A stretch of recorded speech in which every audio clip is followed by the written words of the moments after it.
My name's Ahern. I've worked for Ramsay's for 10 years and currently I'm a site manager under Block. So 10 years is a long time.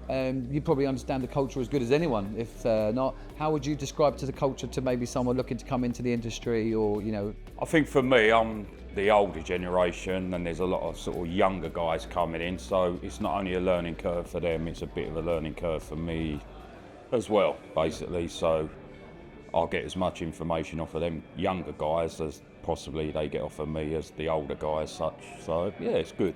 I know what you mean. It's insightful because people's perception of work has changed so quickly, really, hasn't it? Like what they perceive as work, right? I mean, for us, I'm an older guy too, and you know, for us it was like you're lucky you've got a job, and you know, whereas now there's lots of other things people are looking from their employer, I think, isn't there? Oh, definitely. Yeah, I mean, I'm sort of learning, obviously, from the younger guys in our company, but also I've got sort of, you know, daughters are in their 20s, so I'm learning even from their world. So, you know, I'm learning from everywhere really at the moment. But yeah, you know, Ramsay's are on the upward band, hopefully, touch wood. Well, businesses have to move with those times. It is how it is, and I understand sometimes we look at it and we think, well, does that actually help with productivity? But equally, you know, there's probably things we didn't understand, and maybe it would have been nicer when we were younger if someone said, how you feeling, or...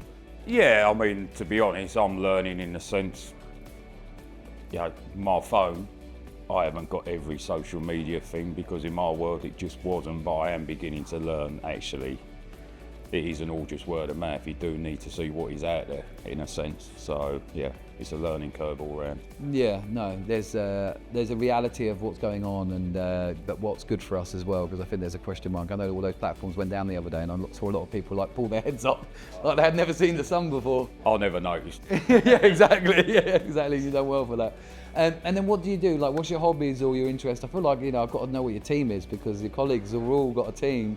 Well, mine's Arsenal, obviously. So yeah, so being the older guy, I've followed them for a lot longer than a lot of the younger guys.